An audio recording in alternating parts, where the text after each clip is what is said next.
Buenas, como siempre, que Dios los bendiga y continuamos hoy con el sexto don que les gustará mucho a todas las personas que les satisface hacer el bien. Es el don de la piedad. La piedad, mire, es un don que nos permite tener compasión, clemencia, misericordia, si se quiere, por los demás. Y siempre decimos por los demás, pero también hacia nosotros mismos en un mayor o menor grado. Si no soy capaz de tener piedad conmigo, no seré capaz de tener piedad con nadie. Y si no soy capaz de tener piedad conmigo, no soy justo con mi espíritu, con mi alma, ni soy justo en mis creencias. La palabra piedad deriva de pius, que quiere decir bueno. ¿Y cómo podemos ser buenos con los demás y con nosotros mismos? Bueno, ser bueno sería hacer cosas buenas, hacer el bien.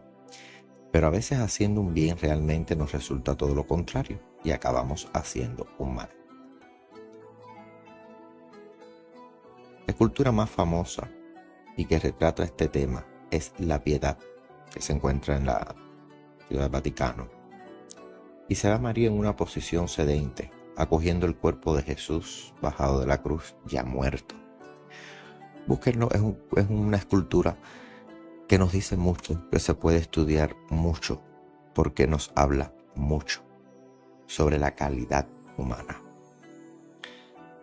La piedad, como bien decía, es un don, porque no se puede enseñar. Usted no puede enseñar a nadie a ser piadoso. Usted puede servir de ejemplo, pero oiga, el que no quiere ser piadoso no lo va a hacer, aunque se lo enseñes, aunque lo vea. Porque recordemos que podemos decir 1000 veces que debemos ser algo en la vida, pero si no nace en nosotros no se considera un don. Por eso es que siempre se deja libre elección de los niños las profesiones. No podemos hacer como se hace hoy. Mi papá es médico, pues hay que obligar al niño el gusto por la medicina. No, porque todos tenemos un don. Como bien dice mi libro, tú tienes el don, el misterio de ser cada día mejor, pero tú tienes tu don. Entonces la piedad se dice que es un acto injusto. Fíjense, la piedad es injusta, aunque creo que es mejor decirle ilegal, porque un acto piadoso en ocasiones, fíjense, transgrede las leyes. Tocando un poco la justicia, en este sentido la piedad se impone, pero de una forma injusta.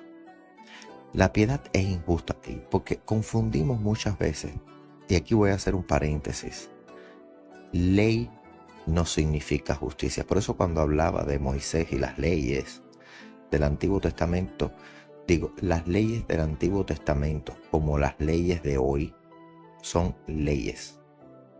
Sentencias escritas en un papel, pero no son justicia. ¿Por qué no son justicia? Porque un preso que ha escapado, que se escapa de la prisión y lo alcanza una bala en el momento en el que está huyendo, logra escapar y cae desangrándose en la puerta de nuestro hogar.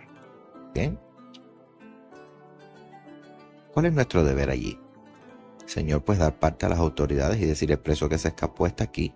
Y escrito está en muchos países que al escapar, los guardias le tienen el derecho de dispararle.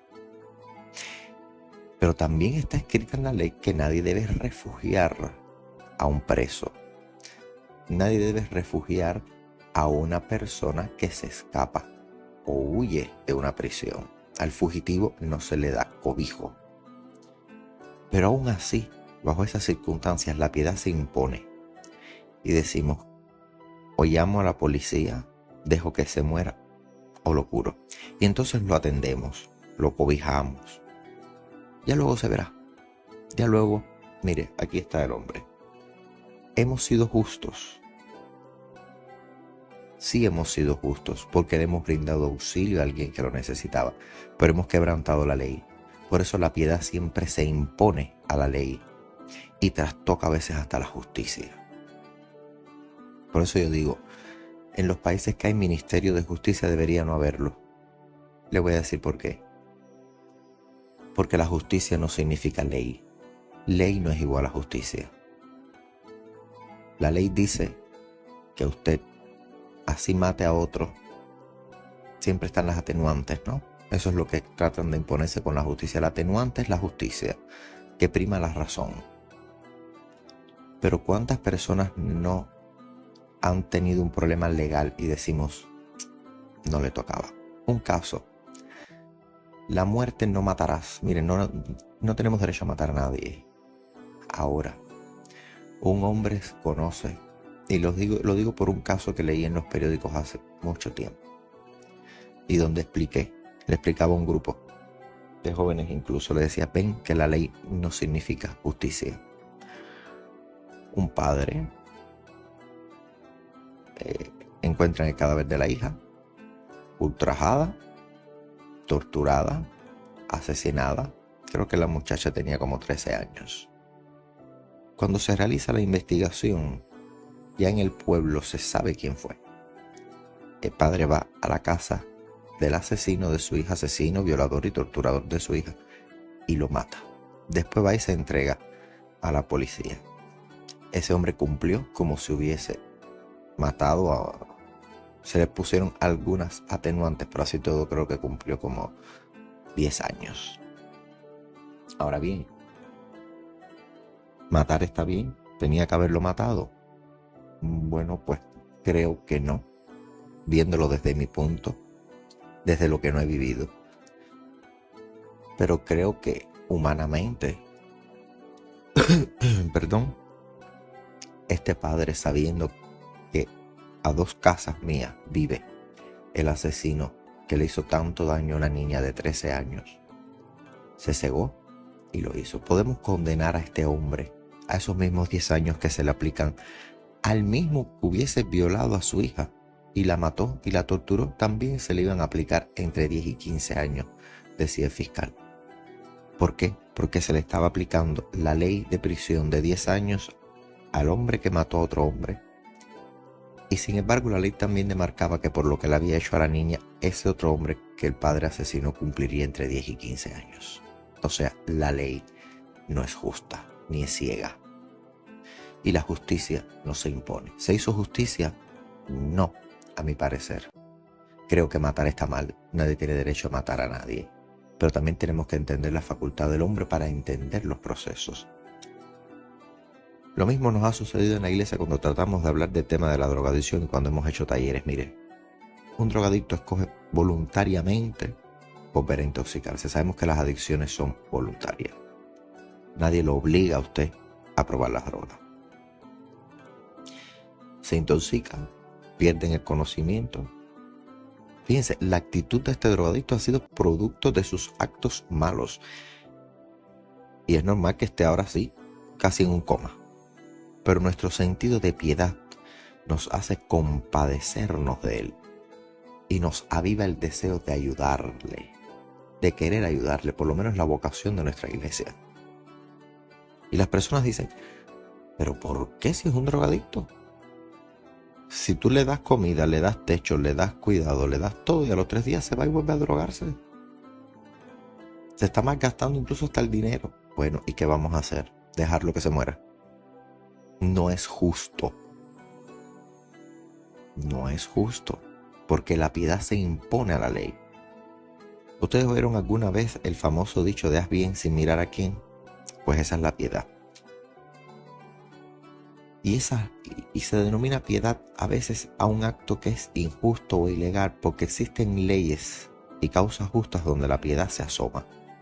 Miren, cuando el Tercer Reich en Alemania dictó las políticas antisemitas, primero deportó a miles de judíos, a otros los llevó a campos de concentración. La piedad se impuso a esas leyes de racialidad, de la raza.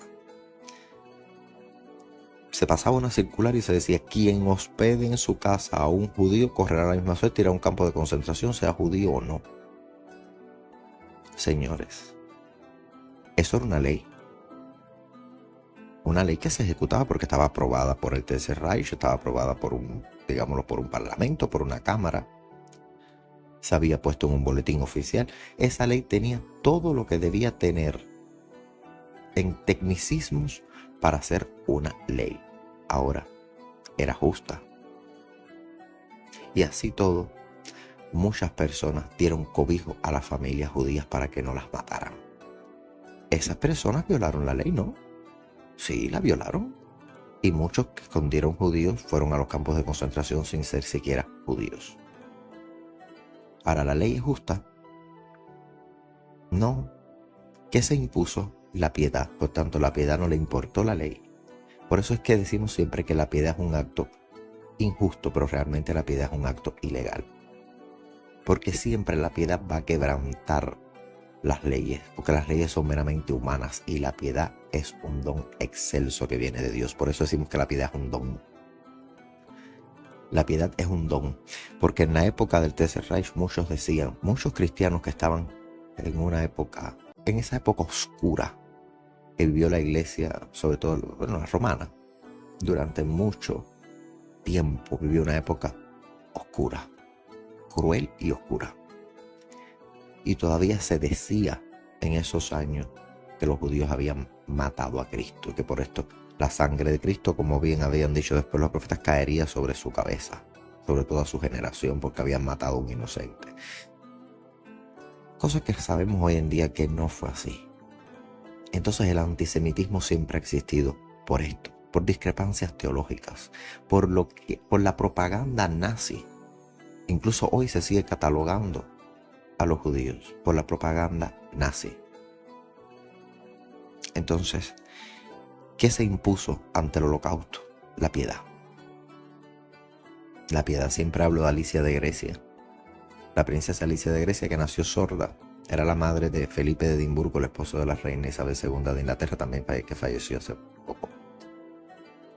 Entonces, esta señora Alicia de Grecia nació sorda, fíjense, pero tenía la fortaleza que la hablamos ayer, ¿recuerdan? Hablamos de fortaleza. Su madre decía, no le enseñen, no la ayuden, porque va a tener el día de mañana que casarse. Pero ella era sorda y entendía varios idiomas solo con ver cómo se movían los labios. Tuvo varias crisis nerviosas. Cuando salió, decidió ser monja ortodoxa griega. Es Alicia de Grecia, la familia real griega no es católica romana, sino católica ortodoxa griega. Y esta mujer, que venía de una aristocracia que no le tenía por qué importar el problema de los judíos, acogió en su casa a una familia judía. De tal suerte que cuando ya era una cacería de brujas que no se respetaba nada, fueron a su casa, una noble, y ella se hizo pasar por sorda. Era sorda, realmente era sorda, pero fingió ser más sorda de lo que realmente era para salvar a esa familia. Y por eso tiene un árbol en justo entre las naciones que se siembra en Israel. Solo algunas personalidades, creo que Schindler tiene uno y ella tiene el suyo, porque puso su vida por delante.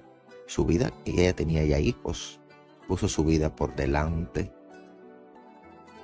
del Holocausto. Incluso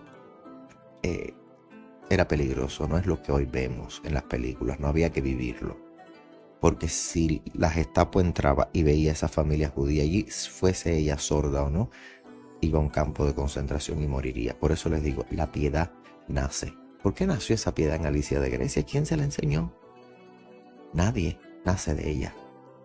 Nació de ella, porque la piedad nace de nosotros. Como una familia que va a la iglesia católica, donde en aquellos tiempos la misa era en latín y además se hablaba muy mal de los judíos. Y se decía que eran los culpables de lo que había sucedido en Europa, que eran los que habían matado a Cristo. Sin embargo, estas personas que oían una homilía en la iglesia, salían, veían una familia de judíos que iban a morir, niños, y los metían en su casa sin importar lo que dijera el concepto de la iglesia en aquellos momentos. ¿De dónde nace eso? Nace del corazón, nace de nuestra alma, nace de esa mano de Dios que nos hace ser piadosos. Hoy en día también lo vemos cuando las migraciones están a la orden del día. Muchas organizaciones esperan a los que cruzan las fronteras, ¿no? Para brindarles agua, alimento, sobre todo amor y acogimiento que necesitan estos migrantes. esa persona entró en un país sin el permiso del mismo. Estamos claros en esto. Lo vemos en la frontera de Estados Unidos. Usted entró a un país sin permiso, señor. Usted quebrantó una ley. Cruzó la frontera, lleva un quebrantamiento. Usted quebró la ley. Pero no es justo que luego de cruzar lo devolvamos nuevamente al otro lado si usted está enfermo, moribundo. Y es ahí donde la piedad es ilegal o puede ser injusta. Entonces dice, no protejan a los migrantes, a los que entraron ilegalmente. Si esto está cometiendo un crimen, esa persona entró sin ser invitado, como que alguien entre en nuestra casa sin ser invitado. Ahora, si una persona entra en mi casa y yo no la invité, pero se desmaya o llora o me dice que llevo días vagando y no tengo un techo, hay 40 grados de temperatura, tengo sed, tengo hambre, yo tengo dos opciones: o ser legal y denunciar y llamar a la policía y decir, mira, aquí tengo una persona que ha invadido mi hogar, esta es mi propiedad, esta es una propiedad privada y ha entrado sin mi permiso. Y tengo la otra opción de decirle, mira, come algo, bebe agua, duerme, descansa y después queda de Dios y de la ley tu destino. También se debe reconocer que muchos países desarrollados han tomado posturas muy piadosas dentro de sus leyes, como es la concesión de los asilos políticos de aquellas personas que entran ilegalmente en su territorio, la concesión de visas humanitarias. O sea, casi todos los países del mundo han firmado tratados para decir, bueno, sí, una persona que entra a mi territorio lo está invadiendo, quebranta mi ley. Pero vamos a buscar un mecanismo para que este quebrantamiento de la ley no sea igual al de una invasión de un ejército. No es lo mismo que crucen 4 migrantes a que un ejército de otro país cruce una frontera. No es lo mismo. No se puede aplicar esa ley a estos dos tipos de personas. Porque el que cruza hoy en día una frontera con tanques y armas es un invasor. Y el que cruza una frontera buscando un futuro mejor, este no es un invasor, ni es un conquistador. Este podríamos decir que es un soñador. Un soñador y un necesitado. Yo siempre he dicho que en el tema de las migraciones, siempre digo, sobre todo las que veo en Latinoamérica, y digo, una persona que pasa meses poniendo en peligro su vida, que ha estado privado del sueño, de un techo, de salud, ha estado privado de la asistencia, ha estado privado de alimento, ha estado privado de agua. Señores, tiene que tener una convicción y una necesidad muy grande como para aventurarse por estos caminos. Y por eso es que debemos ser más piadosos en cuanto a juzgar a las personas. Existe piedad hasta para con la patria. Mire, cuando hacemos nuestro trabajo por el bien del patrimonio material e inmaterial de nuestro país, estamos haciendo una piedad para con la patria. Cuando arreglamos una calle, incluso, ¿a quién le toca arreglar las calles? Al Estado. Sin embargo, un grupo de vecinos de una comunidad la arregla. Eso es piedad. Hay una farola que no tiene luz, pues a quien le toca hacerlo al Estado. Y alguien, sin embargo, compra el bombillo y lo pone para que los niños que salen temprano a la escuela no caminen, no transiten por la oscuridad, para ayudar así. Y cuando ayudamos eso, ayudamos también al sentido patrio. Por eso se llama piedad patriótica. Existe como término y se los estoy explicando. Existe también una piedad que es la piedad filial, que es la piedad para con los progenitores, cuando los ayudamos en sus necesidades y sobre todo cuando les preservamos su dignidad. Eso es una piedad que se llama piedad filial. Y hay una piedad que está para con nosotros mismos. Aquí no pondré 2 puntos porque es el tema central de este capítulo, una vez entendido ya el concepto. Miren, la autocompasión hoy en día se entiende como algo malo, con dar lástima, con estar permanentemente quejándonos de nuestra suerte. Qué pobre soy, qué pobre soy. Mire, incluso cuando le decimos a alguien que le tenemos lástima, se avergüenzan o a veces se irritan. Porque si fuesen lo suficientemente fuertes como para poder cuidar en un momento determinado eh, de ellos mismos, se vería como, ¿por qué me tienes lástima? No, eso no me gusta que me lo digan. Y es que la piedad hacia nosotros no significa debilidad, ni significa lástima. No significa que somos pobres. No significa que estemos en una desventaja social. Significa ayudarnos a nosotros mismos, compadecernos de nosotros mismos, llevar paz al corazón. El que busca dar lástima es como una persona que se corta pelando patatas, Tiene una herida que no es profunda, pero así todo llama a todo el vecindario para que le pongan una simple tirita. Ahora, el que se tiene piedad a sí mismo, se levanta, me corté, no importa, no voy a dejar así, no voy a seguir pelando patatas así, no voy a dejarme de querer, no, déjame atenderme. Se levanta, se lava, se higieniza la herida y pone una curita, él solo. El primer acto humano de autoestima no empieza por maquillajes, ni dietas, ni ejercicios, espejos, ni filtros. No empieza por ahí. La estima se alcanza primeramente por la piedad, porque la autoestima vacía se convierte en vanidad. Ahora, entendamos que ser piadosos con nosotros es pensar en nosotros como un todo y dedicarle siempre unos minutos a cada milímetro de mi ser biológico, mi ser psicológico y mi ser social. Recuerden que somos individuos biopsicosociales. Yo me he puesto a pensar en la cantidad de veces que inhalamos aire y nuestros pulmones se expanden. Yo me he puesto a pensar eso, pero todo el mundo se lo piensa. Pues entonces compadézcase de ellos y no fume. No los dañe, y lo dice un fumador. Fíjense. Un hipócrita de la vida en los vicios. Porque si sé que fumar me hace daño, ¿por qué lo sigo haciendo? Es un vicio. Entonces hay una cadena. Por eso nadie es perfecto.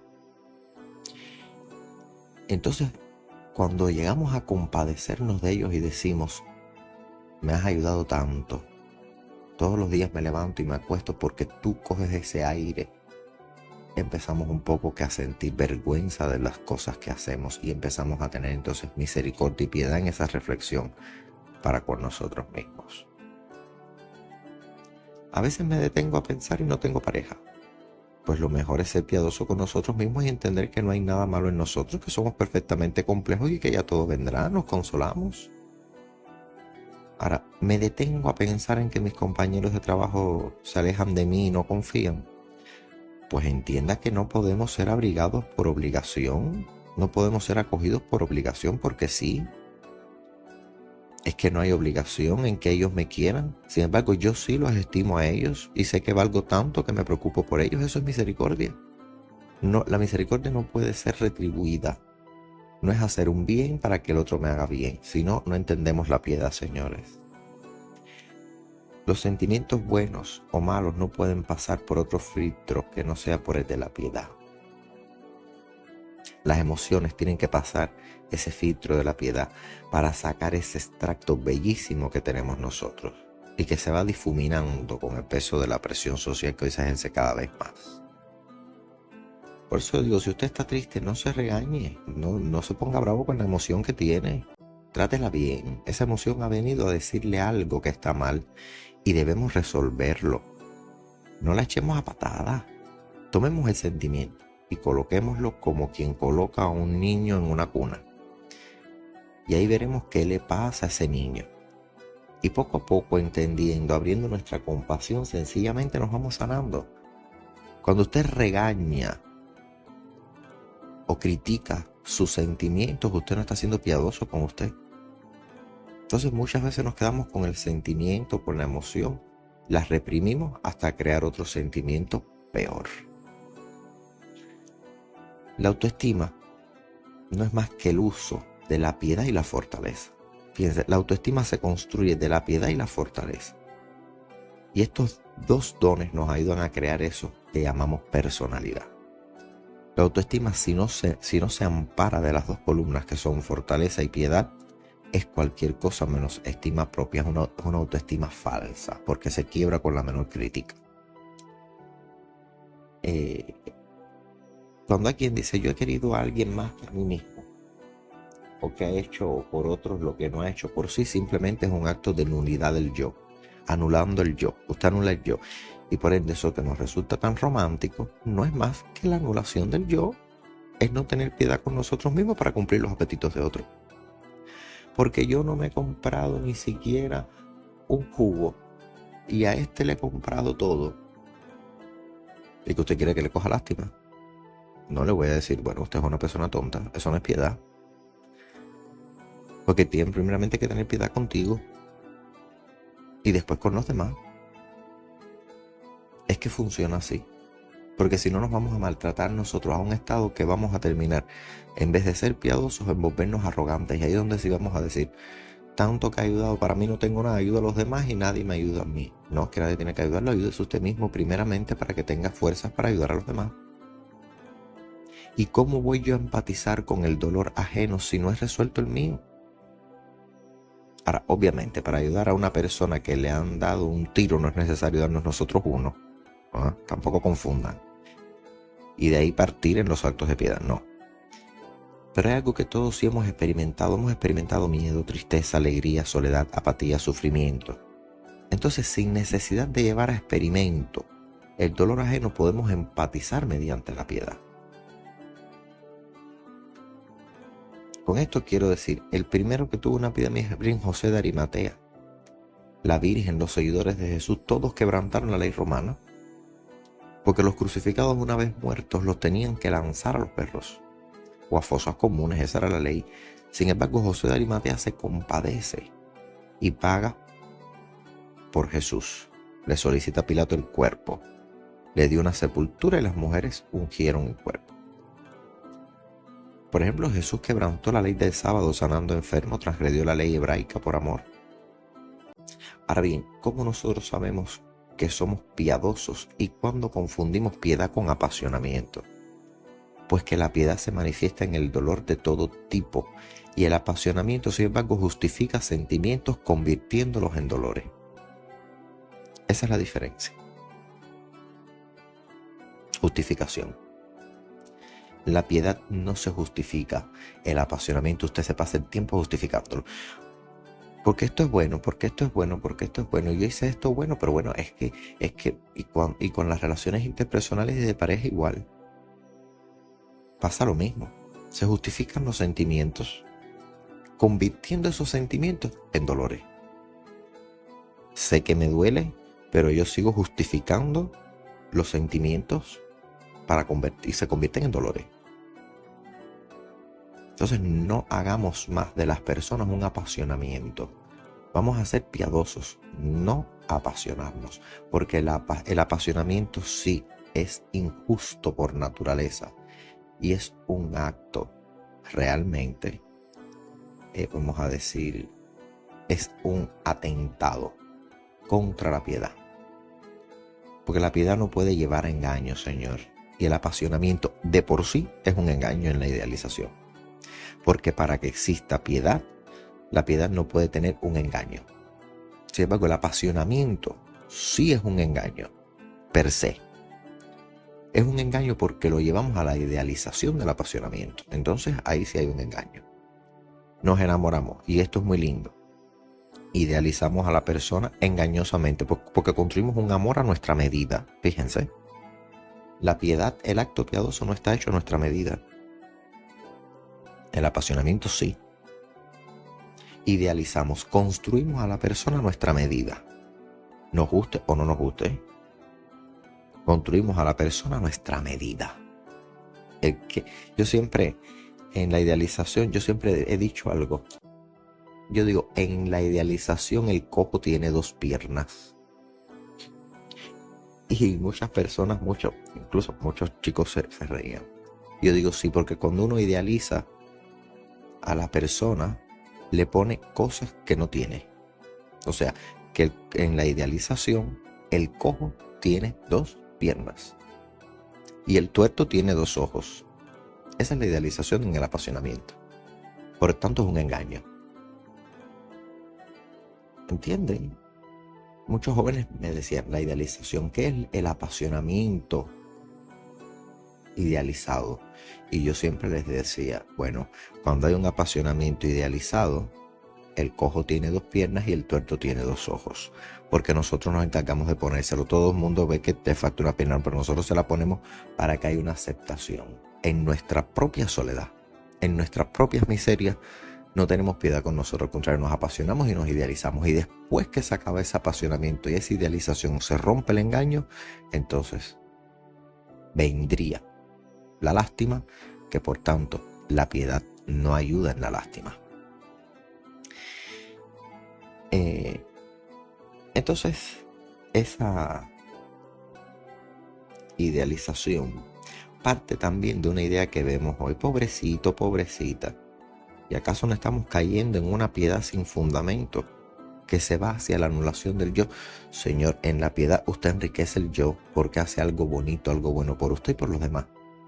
Enriquecí mi alma. Cuando usted se apasiona y dice, yo lo quiero y yo lo ayudo y yo... usted está apasionado porque está construyendo un engaño. Y por tanto, usted se está anulando como persona. Por eso es que usted no puede querer a nadie más que a Dios y a usted mismo. Y de ahí partimos con las virtudes al pueblo. Yo no puedo decir, voy a martirizarme y no voy a oficiar misa. No, yo tengo ahí unos fieles. Ahora, primeramente tengo que estar bien yo para atender a mis fieles con amor, porque les digo que si salgo frustrado a dar una misa y la persona va luego y se confiesa y me cuenta el peor de los pecados, voy a caer yo entonces en la soberbia, porque voy a decir, no quiero saber del mundo y a este que le puso un Padre Nuestro por un acto, pues le voy a poner al otro 700, porque me siento mal, porque me frustré, porque se me acabó el apasionamiento y la idealización. Y sucede con todo. Con la iglesia sucede igual, con el clero sucede igual. Yo sé que yo tengo que levantarme mañana, tarde y noche y reflexionar. Y nunca idealizado, porque si idealizo, corro el riesgo de cometer una soberbia y anular mi yo y vivir como un autómata, vivir en mis honores y no en mi persona.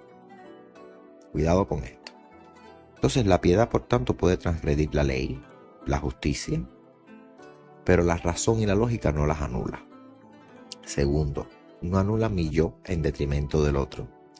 Se manifiesta en el dolor y el sufrimiento, objetivo palpable. No conlleva un reproche posterior, pues es desinteresada. Entonces, por tanto, no digamos pobre al que no lo es. Y así aprenderemos nosotros a ser más piadosos y mejores personas. Una vez entendido esto, reflexionenlo en casa. Reflexionen lo que es realmente la piedad y seremos cada vez mejores. Hasta aquí la charla de hoy sobre la piedad. Que Dios los bendiga y hasta un próximo encuentro.